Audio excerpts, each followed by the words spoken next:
setia, ku tetap setia, walau topan datang menerpa, ku tetap setia. Terlalu banyak yang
Bapa, terima kasih. Ajar kami untuk tetap cinta, ajar kami untuk tetap setia, ajar kami untuk tetap Tuhan mengasihi Engkau dengan segenap hati, segenap jiwa, segenap kekuatan, segenap akal budi kami, memberi yang terbaik, mengasihi Engkau, dan tidak mengkhianati Engkau ya Tuhan Yesus.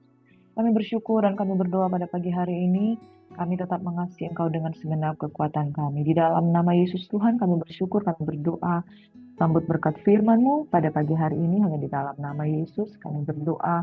Haleluya. Amin. Shalom, selamat pagi saudaraku yang diberkati oleh Tuhan Yesus Kristus. Firman Tuhan berkata, kasihilah Tuhan Allahmu dengan segenap hatimu, segenap jiwamu, segenap akal budimu, dan segenap kekuatanmu.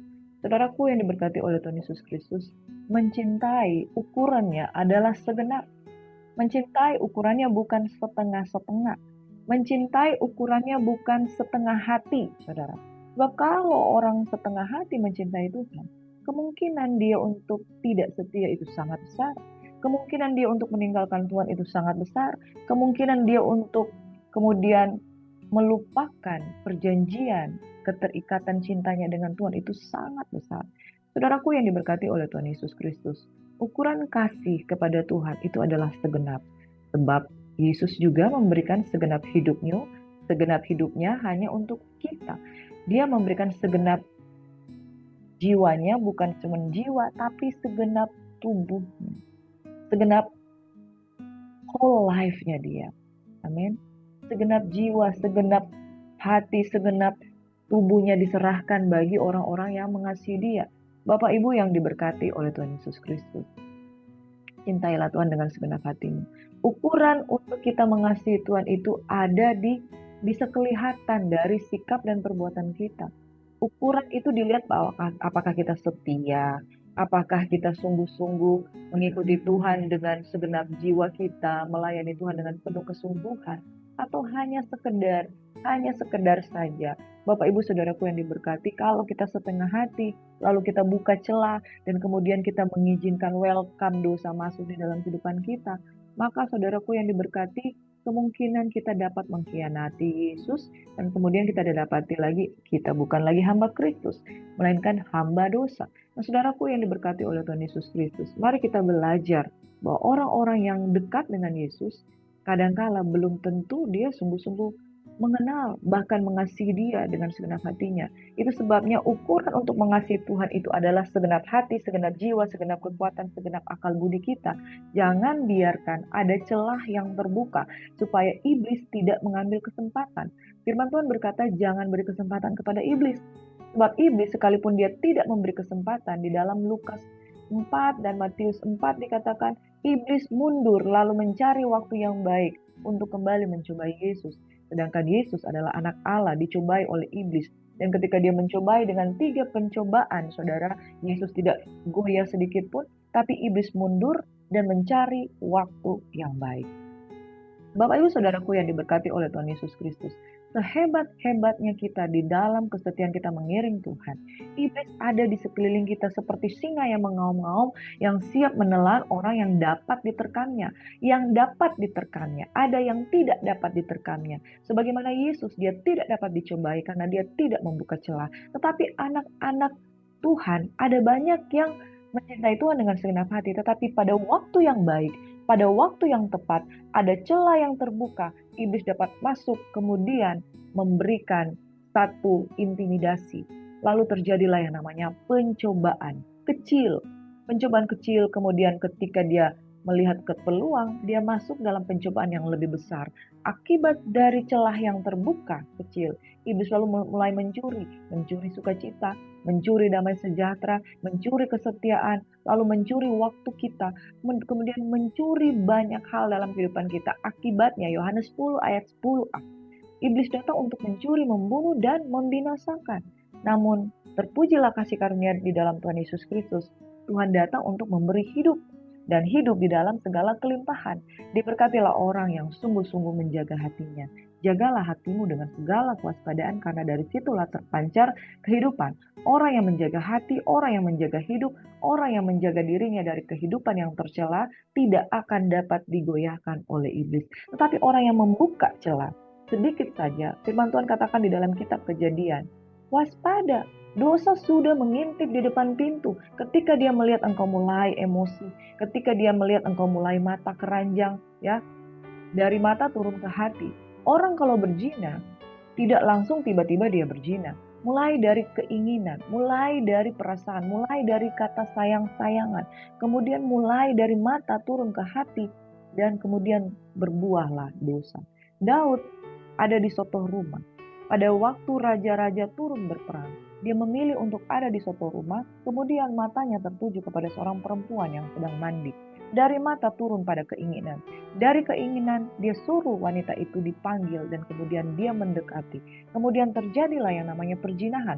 Oleh karena sudah dia buka celah sedikit, lalu dia punya keinginan untuk menguasai perempuan itu karena perempuan itu hamil.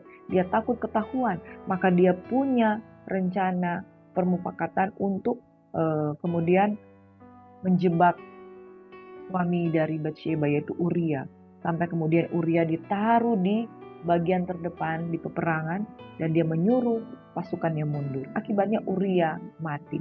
Saudara, dosa yang kecil ketika mulai dijalani, mulai dibuahi akan menghasilkan dosa yang lebih besar.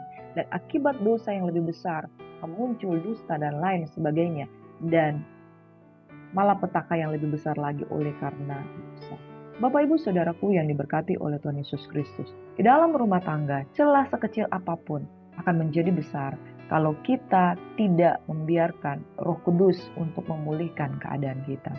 Bapak Ibu Saudaraku yang diberkati, apalagi masalah keuangan.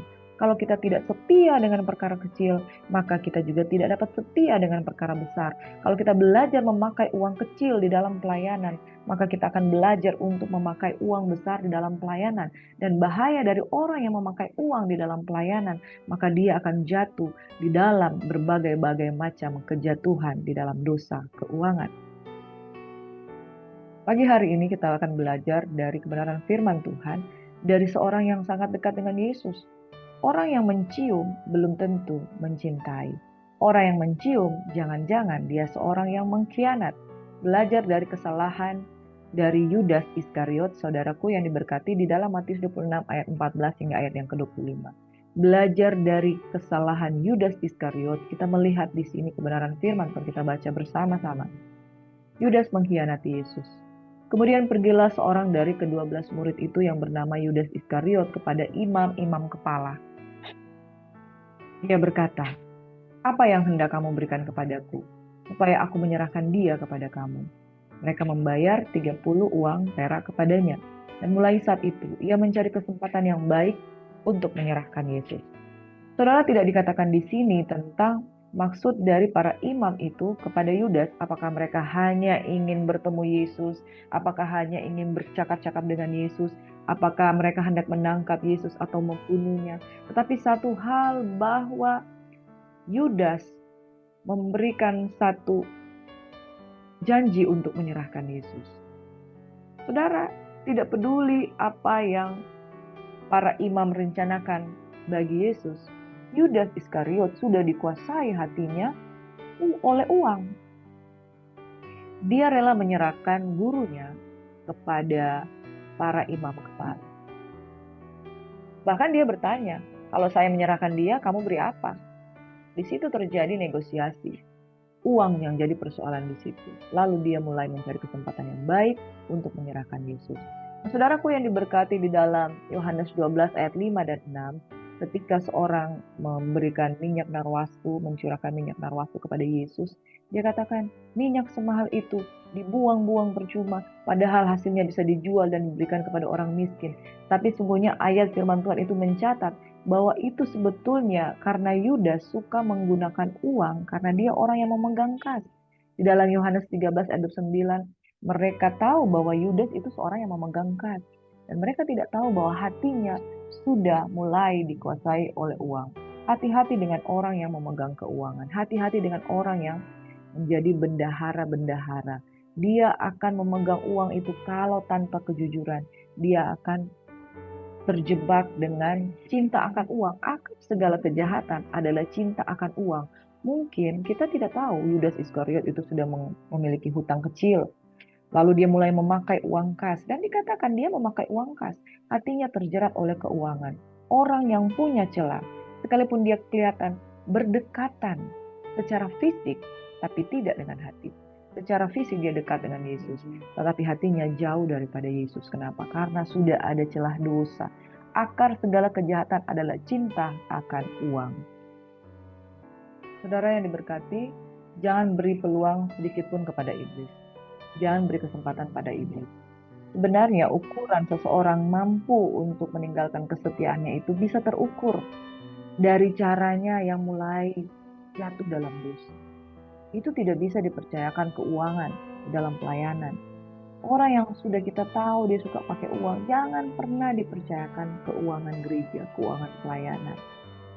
Karena akar segala kejahatan itu adalah cinta akan uang. Jikalau dia tidak setia membayar perpuluhan, jikalau dia tidak setia di dalam memberikan korban syukur, korban persembahan, jikalau dia tidak setia di dalam membuat catatan-catatan yang baik tentang keuangan, karena dia bisa saja segera mengkhianati pekerjaan Tuhan. Yudas Iskariot tidak pernah menyebut Yesus sebagai Tuhan atau Mesias. Dia selalu menyebut Rabi, Guru. Jadi saudara, dia tidak pernah benar-benar mengenal Yesus sebagai Mesias. Saudara, dia selalu memanggil Yesus Guru, Rabi. Dia memandang Yesus sebagai orang biasa. Dan mungkin di dalam hatinya, dia menganggap sebagai bangsa Yahudi, dia menganggap bahwa Yesus itu bukanlah Mesias. Saudaraku yang diberkati, ketika dia terlilit dengan keinginan untuk menguasai harta, keinginan untuk mencintai uang, dia dibutakan. Saudara, celah sekecil apapun, jikalau kita buahi, itu akan menjadi dosa yang mengikat. Celah Yudas ada di hal keuangan. Dia sangat dekat dengan uang. Dia juga dekat dengan Yesus, tapi dia dekat dengan uang. Dan dia memilih untuk dikuasai oleh uang. Dia dekat dengan Yesus, Yesus hanya secara fisik. Tetapi pengenalan akan Tuhan tidak ada di dalam dirinya. Ketika Yesus bersama dengan ketiga murid-muridnya, yaitu Petrus, Yohanes, dan Yakobus, mereka melihat kemuliaan Tuhan. Tidak ada nama-nama yang lain. Andreas tidak ada, Filipus bahkan tidak ada, Yudas tidak ada. Saudaraku, yang dekat dengan Yesus adalah orang-orang yang betul-betul memberikan hatinya kepada Yesus. Belajar daripada Yudas, saudara. Kalau kita buka celah, apalagi dalam hal keuangan, saudara sudah masuk di dalam zona berbahaya. Saudara sudah terikat dengan hutang, saudara sudah terikat dengan penggunaan uang yang salah, maka satu saat nanti akan berbuka hal-hal dosa yang sangat besar. Saudara terlilit hutang, pinjaman online, dan kemudian saudara tidak mampu membayar, lalu saudara mencari sumber-sumber keuangan di tempat yang lain untuk menutupi hal tersebut. Dengan diam-diam saudara dipercayakan keuangan gereja. Lalu pada saat keuangan gereja kadang-kala diperiksa 1 bulan 1 kali.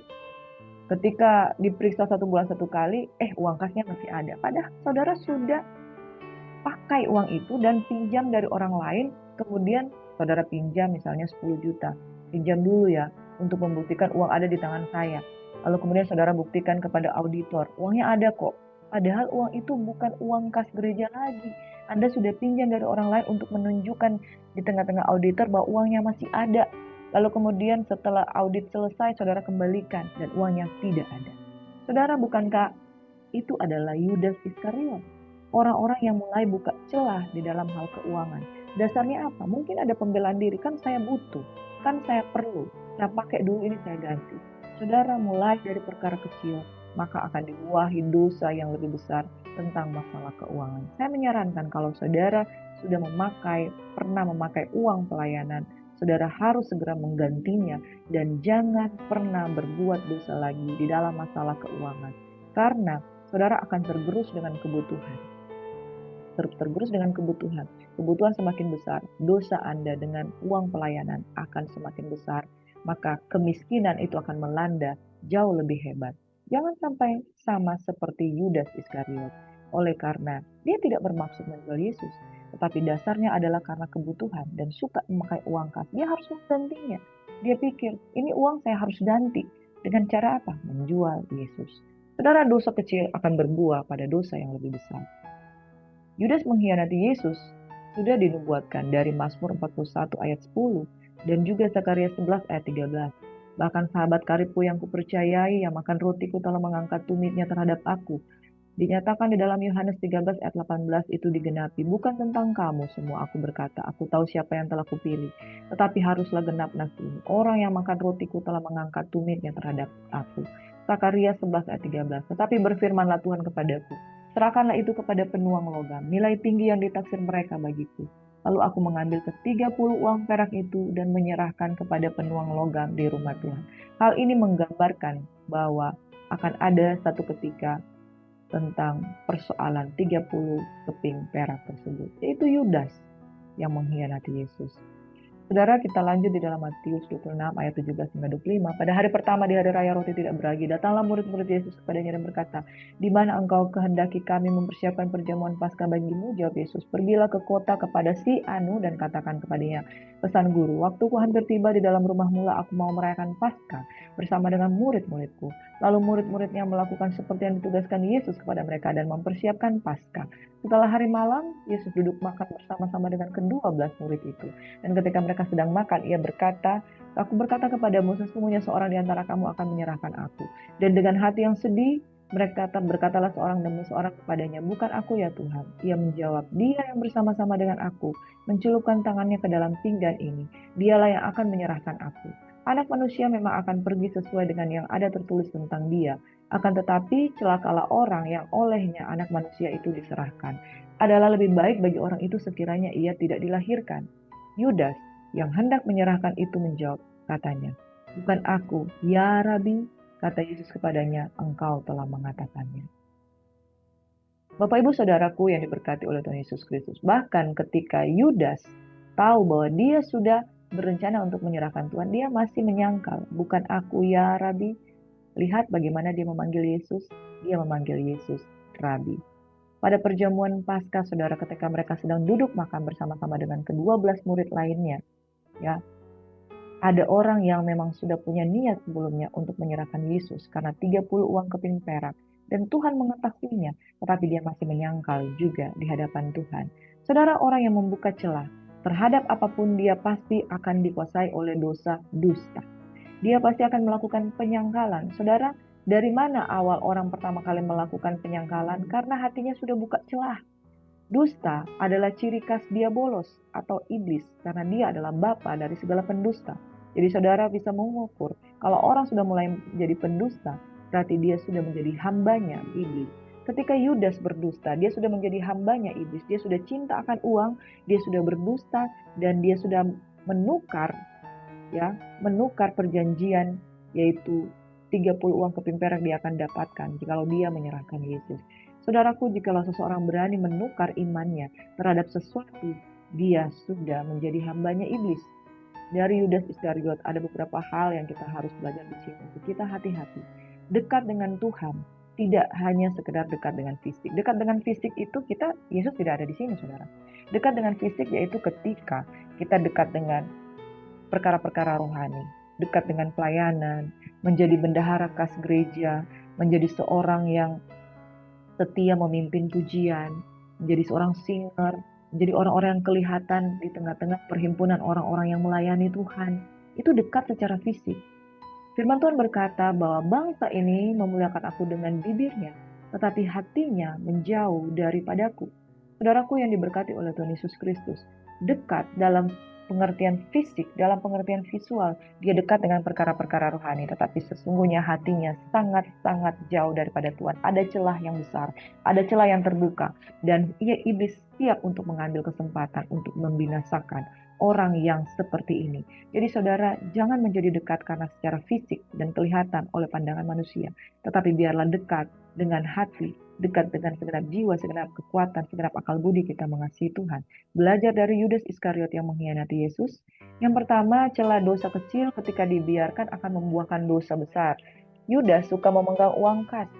Yudas suka memakai uang kas. Dia bukan cuma memegang, tapi dia memakai uang kas, dan niat hatinya terhadap uang sudah dikuasai oleh kejahatan. Akar segala kejahatan adalah cinta akan uang.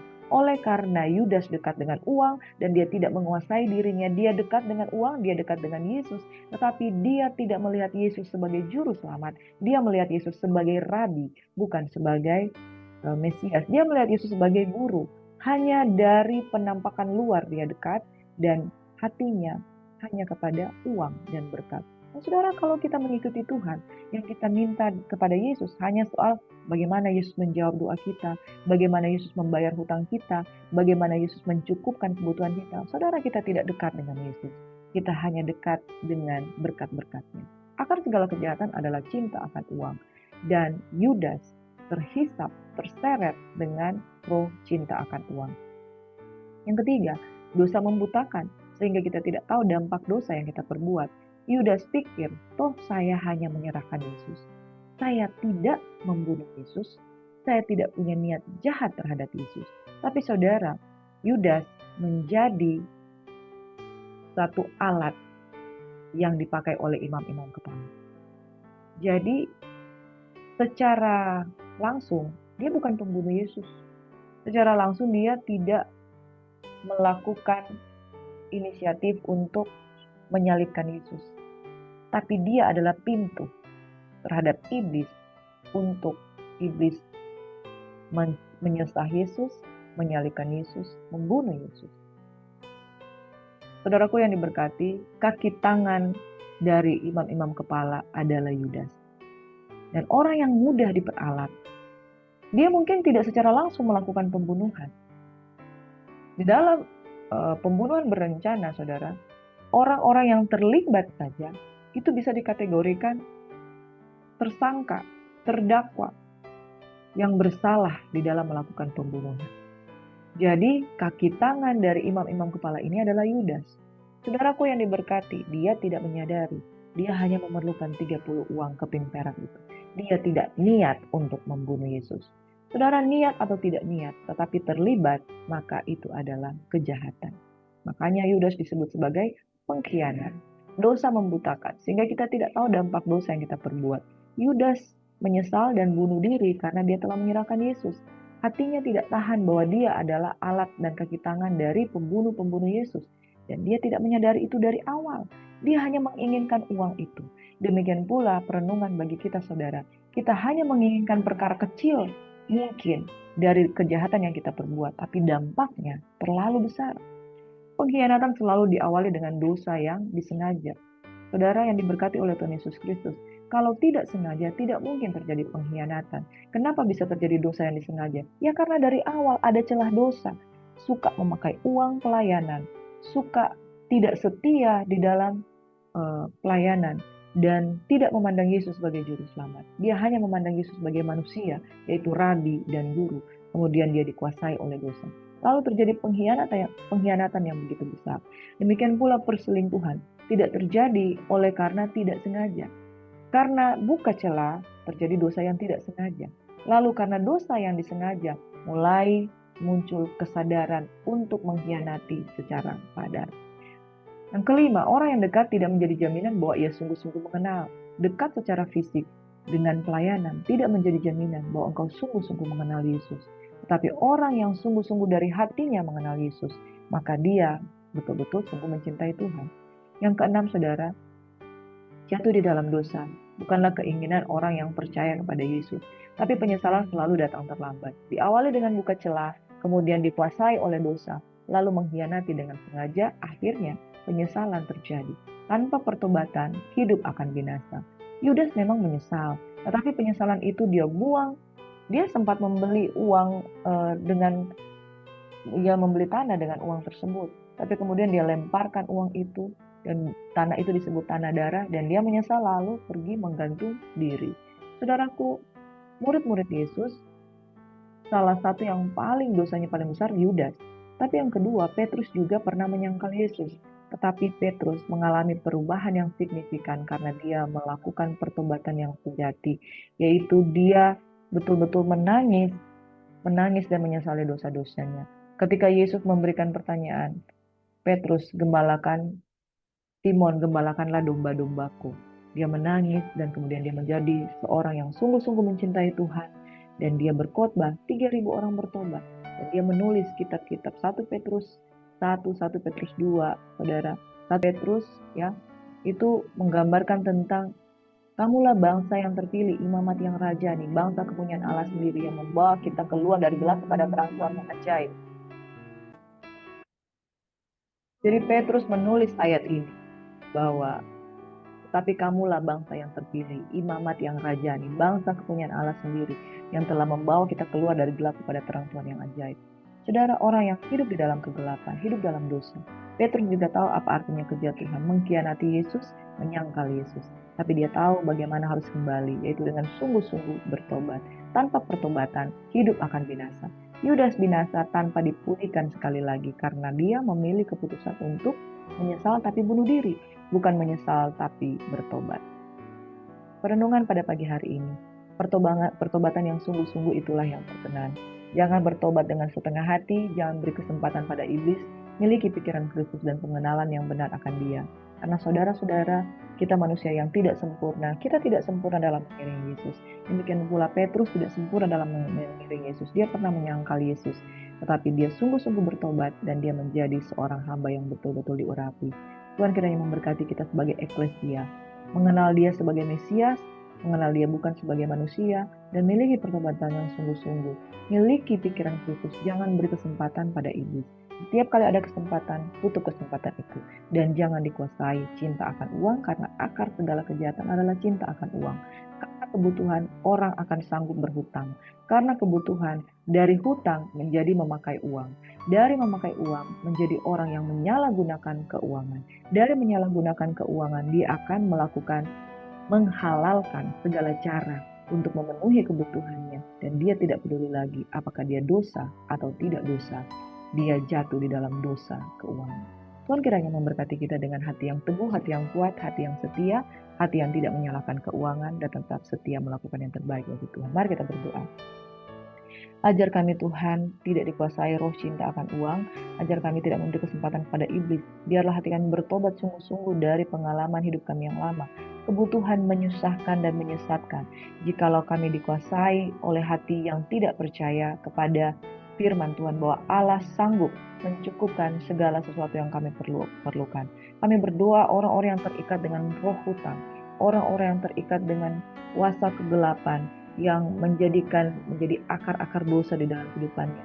Tuhan pulihkan segala bentuk keterikatan hutang, memakai uang kas, dan lain sebagainya.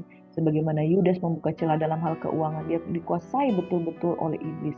Kami berdoa bahwa dosa, kejatuhan akan uang ini bukan dosa yang sederhana, tapi biarlah Tuhan memulihkan dan melepaskan orang-orang yang terikat dengan roh cinta akan uang, sehingga mereka betul-betul merdeka dan mereka akan kembali setia dengan Tuhan, tidak lagi membuka kesempatan kepada iblis, melainkan hatinya dikuasai oleh Tuhan. Kami sungguh-sungguh berdoa pada hari ini, Tuhan gerakkan untuk berdoa bagi orang-orang yang dikuasai roh hutang, dikuasai oleh roh cinta akan uang, dikuasai oleh segala kejahatan karena uang. Tuhan kiranya memberkati, memulihkan mereka, dilepaskan, dibebaskan dari segala macam bentuk keterikatan, sehingga tidak ada lagi pengkhianatan terhadap kebenaran dan terhadap Kristus. Dalam nama Yesus Tuhan, kami berdoa memberkati Tuhan orang-orang yang sungguh-sungguh mau bertobat. Kami juga berdoa secara khusus untuk opung kami, Opung Herliana. Saat ini sedang terbaring di rumah sakit, mempersiapkan diri untuk proses operasi kanker usus. Bapak, di dalam nama Yesus, kami berdoa untuk Opung Herliana, agar hari ini tangan Tuhan yang kuat menyembuhkan dia dari segala macam sakit yang dia derita.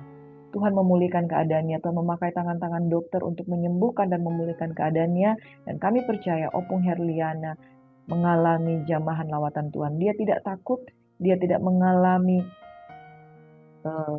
kehilangan apapun yang dia perlukan ya Tuhan, yaitu imannya, kepercayaannya.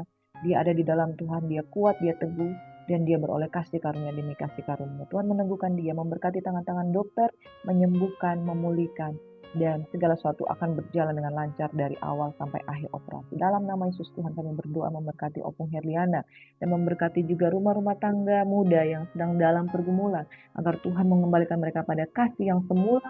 Tuhan menyadarkan mereka untuk mempertahankan rumah-rumah tangga yang diambang kehancuran.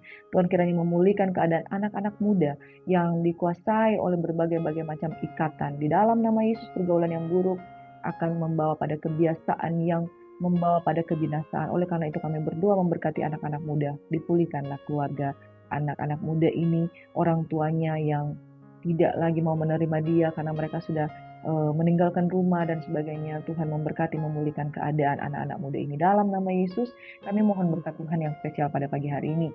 Tuhan kiranya memberkati dan melindungi, menyinari kami dengan wajah-Nya, memberikan kami Tuhan kasih karunia demi kasih karunia. Tuhan mengadakan pada kami wajah-Mu Tuhan yang penuh dengan damai sejahtera.